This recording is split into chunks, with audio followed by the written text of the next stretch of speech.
Airbnb didn't just change where people stay, it quietly changed how travel works.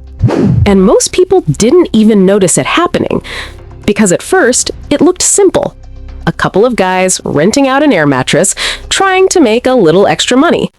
Nothing about that sounds like the beginning of a $100 billion company, but that's exactly where it started. And somewhere along the way, something shifted. Prices started behaving differently. Trust started working differently.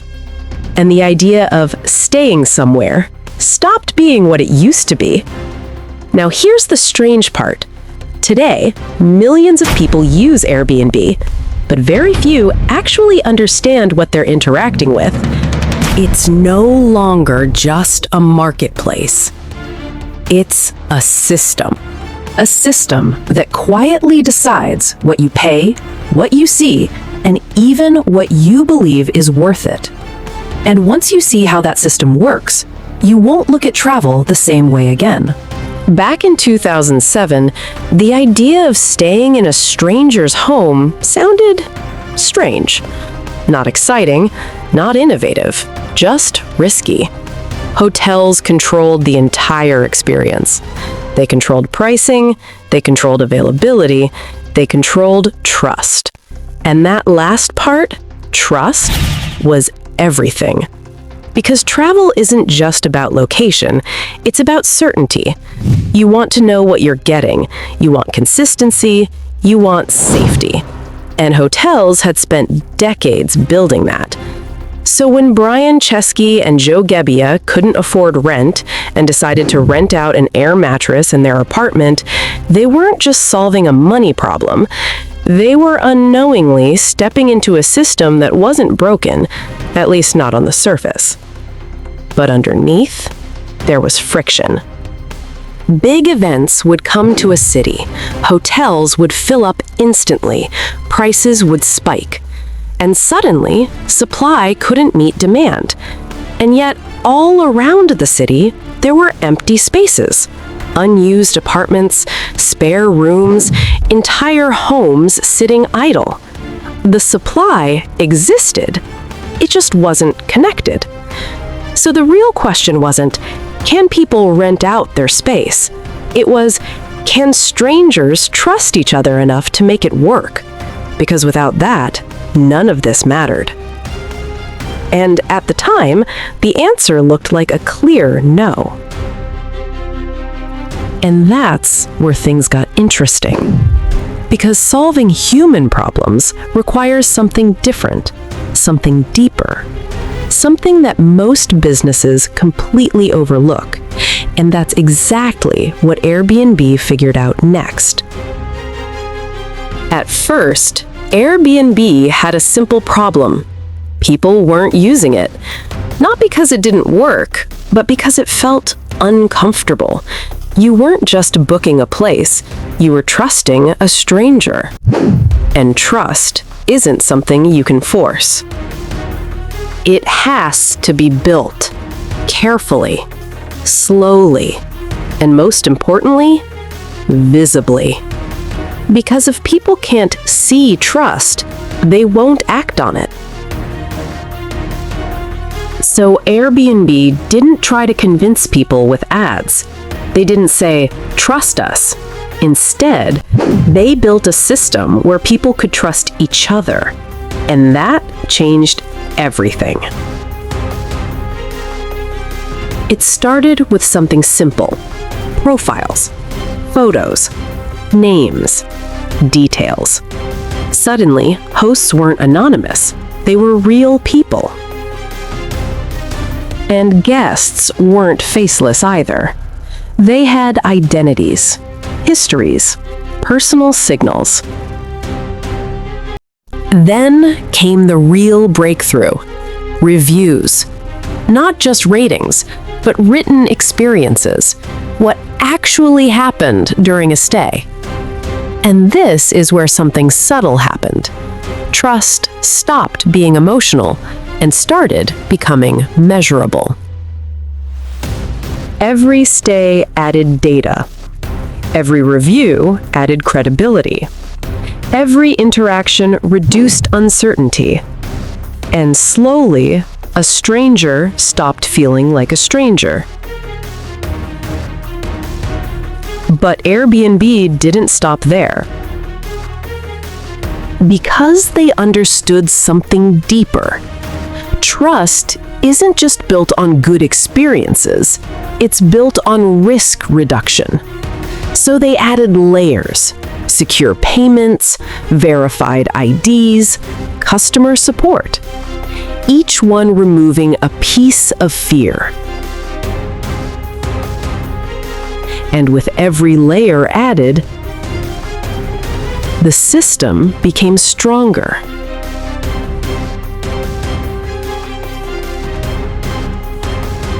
More predictable?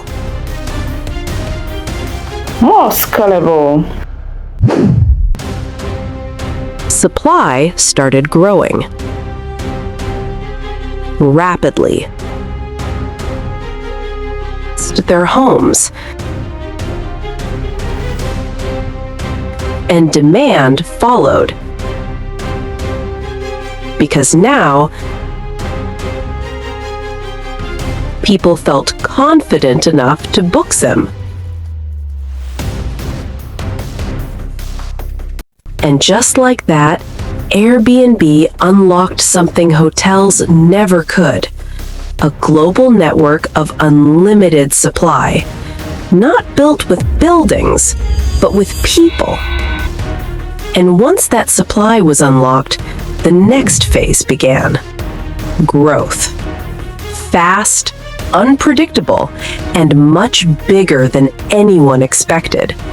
Because now, Airbnb wasn't just solving a problem, it was creating a new market entirely. And that's where things started to accelerate.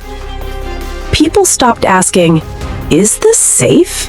and started asking, "Why not?" That shift might seem small, but it changed everything.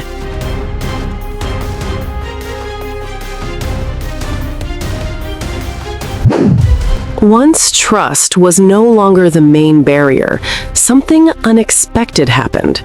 Growth didn't just increase, it accelerated. At first, it was small, a few listings here, a few Bookings there. But then, something changed. People started talking, not about the company, but about their experiences. And that's when Airbnb stopped growing like a business and started spreading like an idea. Because once someone had a good stay, they didn't just come back, they told someone else.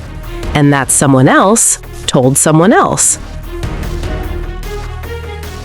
This wasn't marketing, it was momentum. Cities that had never heard of Airbnb suddenly had listings. Hosts realized they could make money from unused space. Guests realized they could stay somewhere cheaper or more interesting than a hotel. And slowly, a new behavior started forming. People stopped asking, "Is this safe?" and started asking, "Why not?" That shift might seem small, but it changed everything. Because once hesitation disappears, adoption becomes inevitable. Listings grew from thousands to hundreds of thousands to millions. And here's where it gets interesting. Because unlike hotels, Airbnb's supply didn't grow in a straight line. It grew in spikes. Unpredictable. Event-driven. Demand-driven. It was a dynamic one. But rapid growth comes with a cost, because when something grows too fast, Control becomes harder. Consistency becomes weaker. And new problems start to appear. Could this system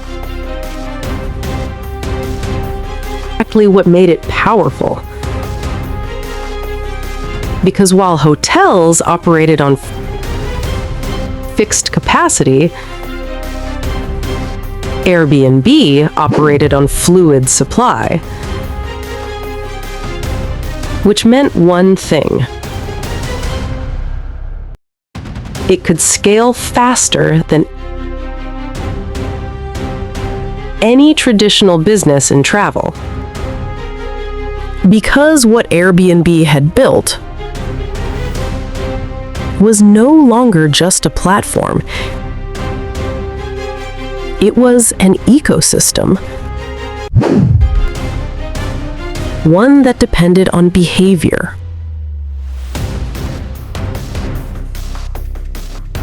On incentives.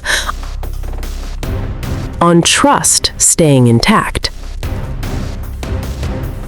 And the bigger it got, the more fragile that balance became.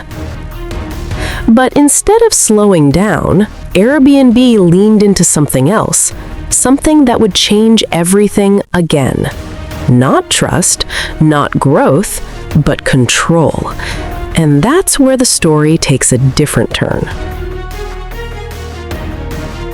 At first, pricing on Airbnb felt simple. Hosts set their own prices, based on instinct, based on guesswork, based on what they thought their space was worth. It was human. Messy, but human. Some priced too high, others too low, but overall, it worked.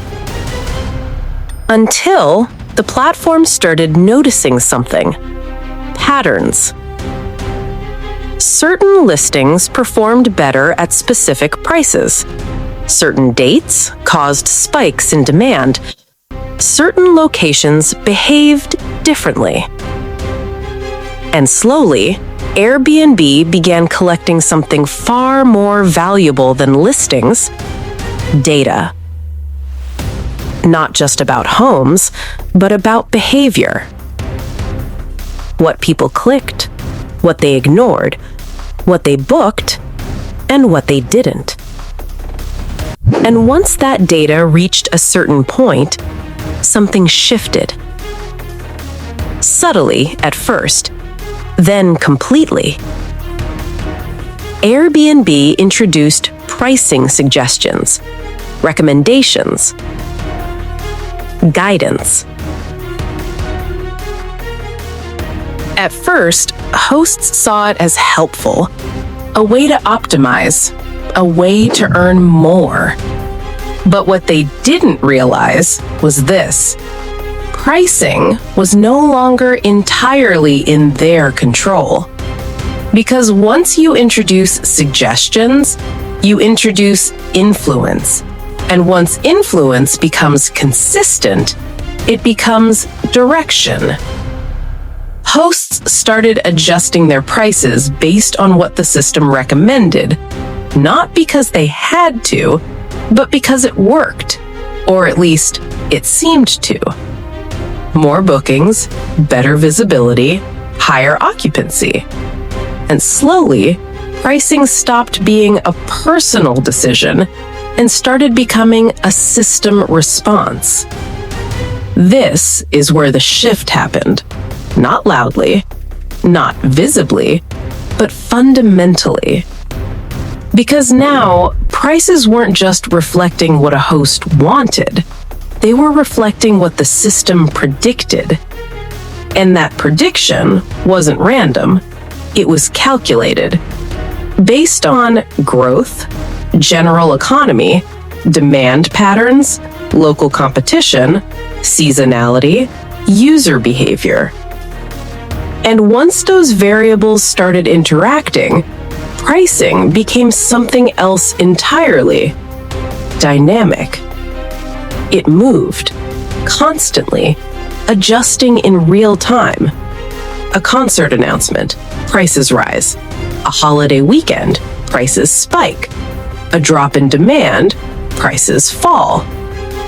This wasn't just supply and demand anymore. It was algorithmic pricing. And here's the part most people never notice. The system didn't just respond to demand, it shaped it. By controlling visibility, by ranking listings, by suggesting prices, Airbnb wasn't just observing the market, it was influencing it.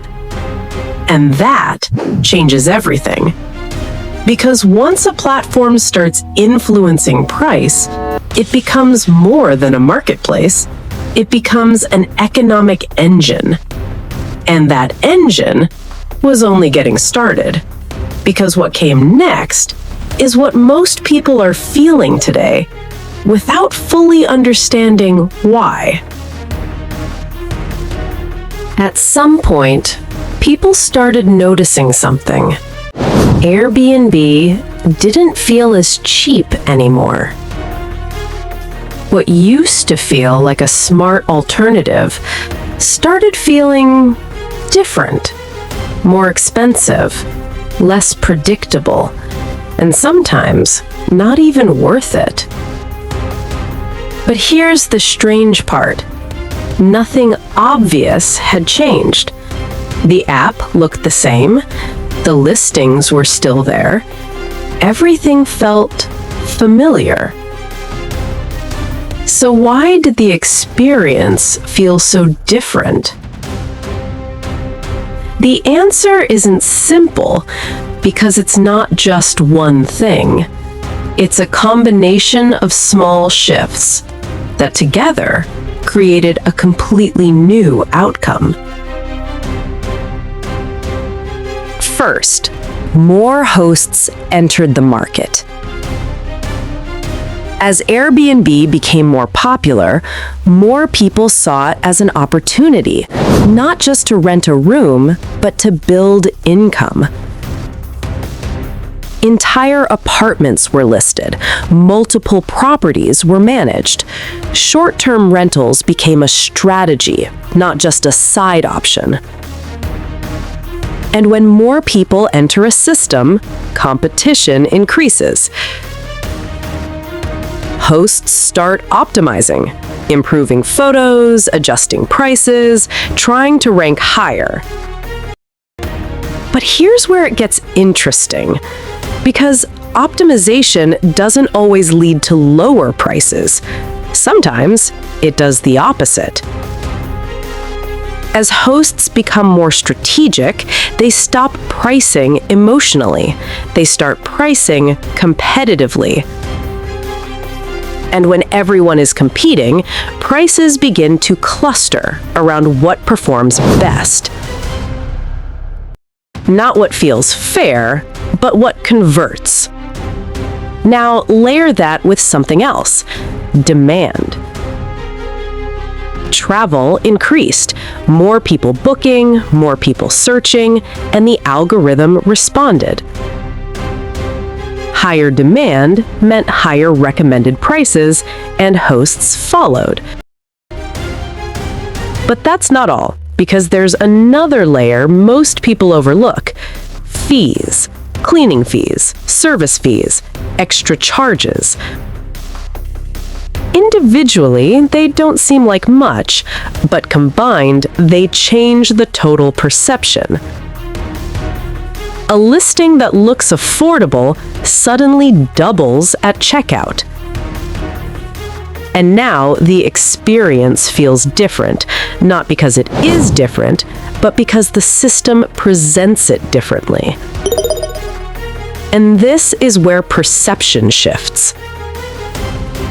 People don't just evaluate price, they evaluate value. And when expectations don't match reality, friction appears.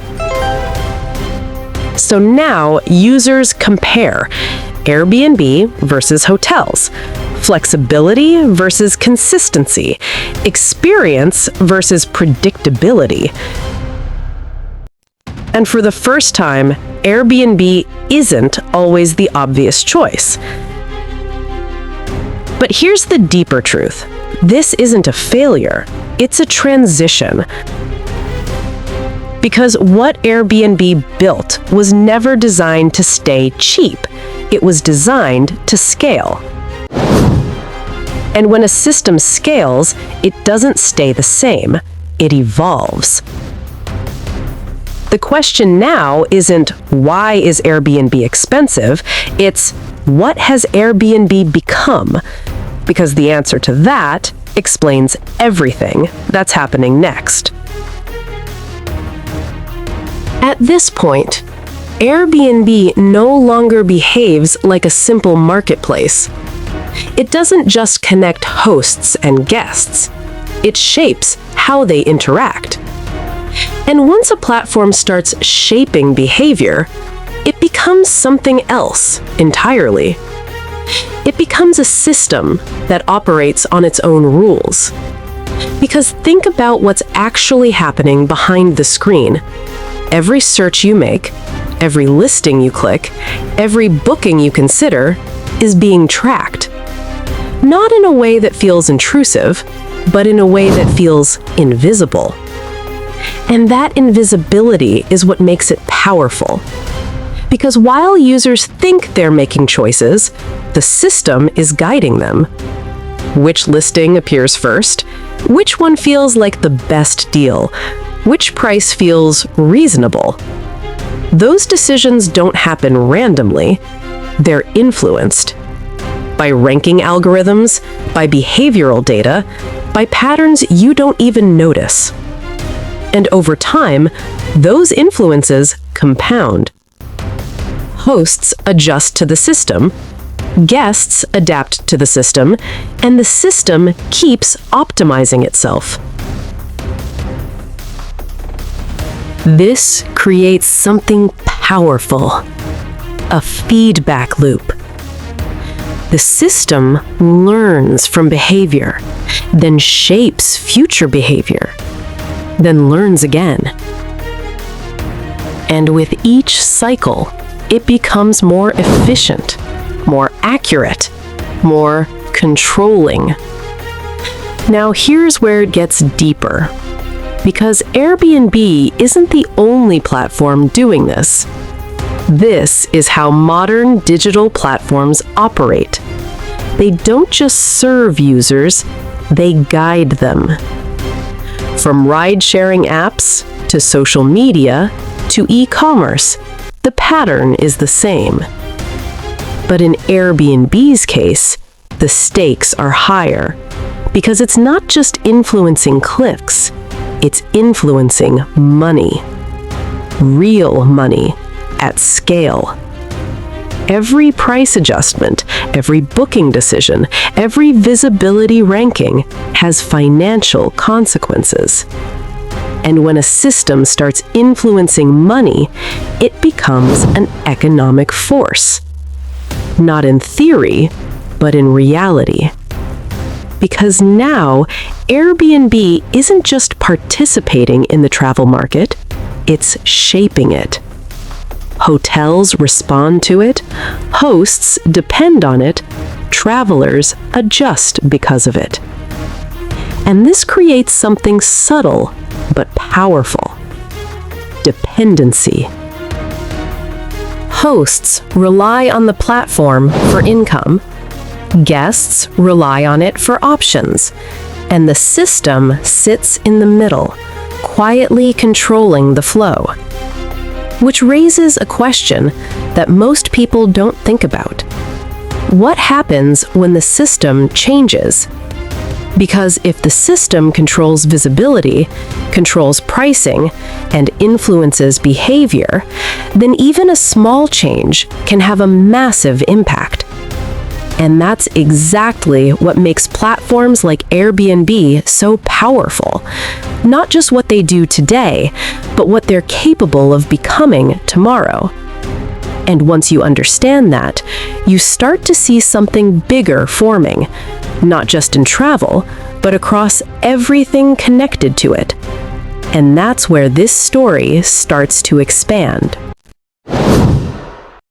As Airbnb grew, its impact didn't stay contained.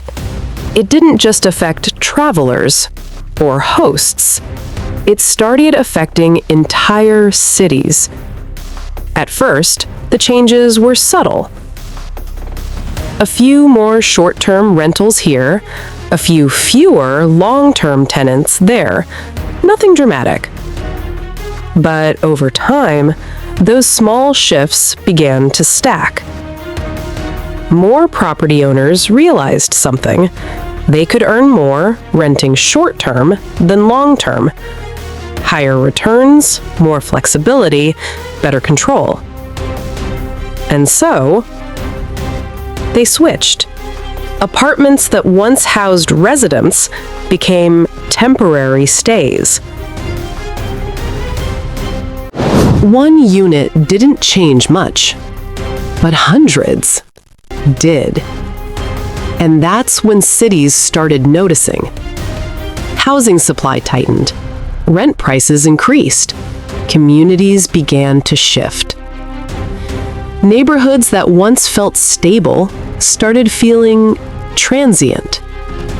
New faces every week, different patterns of living, less permanence. And for some people, that change wasn't welcome. Because what Airbnb optimized for was efficiency, but what cities needed was stability. And those two things don't always align.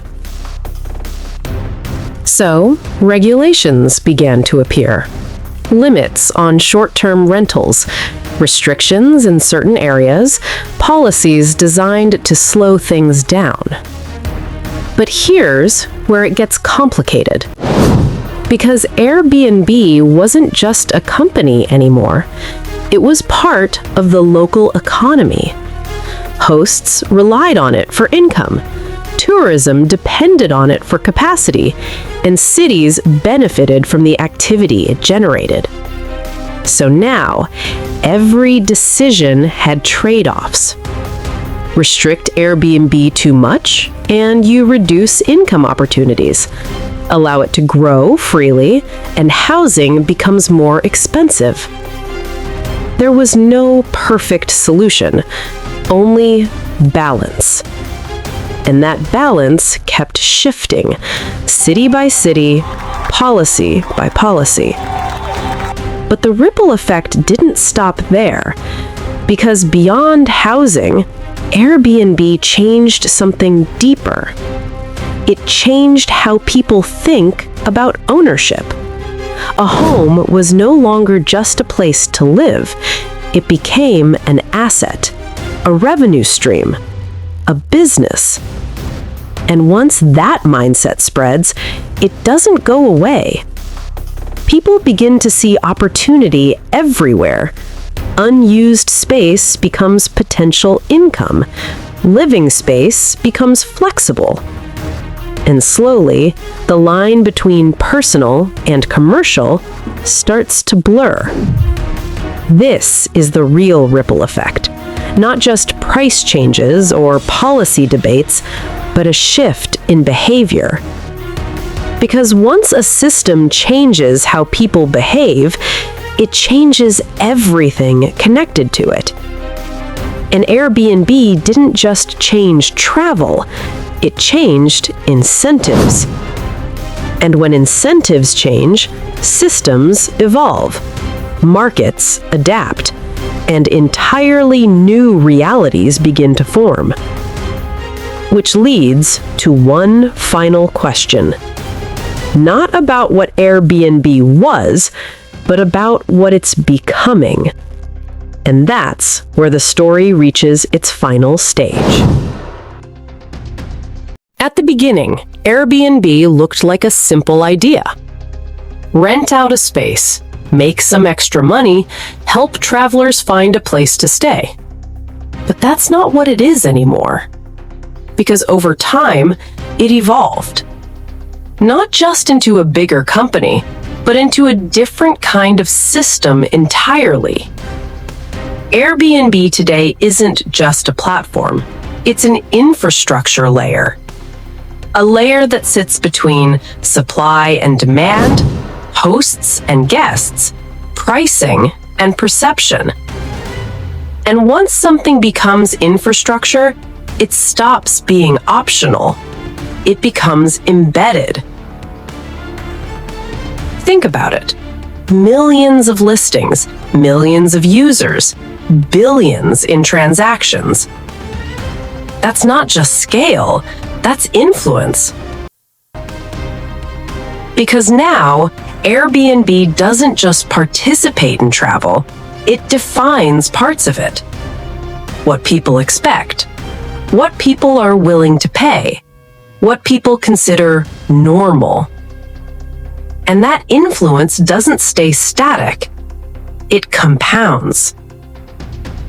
The more people use the system, the more the system shapes behavior, and the more behavior adapts, the stronger the system becomes. This is how platforms turn into ecosystems, not by controlling everything directly, but by influencing enough variables that everything starts aligning around them. Airbnb didn't set out to control pricing or housing dynamics or travel expectations, but by optimizing for growth, efficiency, and engagement, it moved into that position naturally. And now we're seeing the result. Travel feels different. Pricing feels different. Ownership feels different. Because the underlying system has changed. And here's the part most people overlook. This isn't unique to Airbnb. It's a pattern. Platforms start simple, then they scale, then they optimize, then they influence. And eventually, they become something much bigger than their original idea. They become invisible systems that shape real-world outcomes. Airbnb is just one example.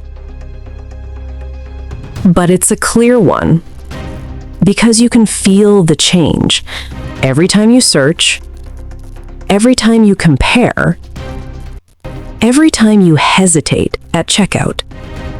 That hesitation isn't random. It's the result of a system doing exactly what it was designed to do. And once you understand that, you stop seeing Airbnb as just an app. You start seeing it for what it really is. A system that didn't just enter the travel industry, but quietly rewrote the rules of it.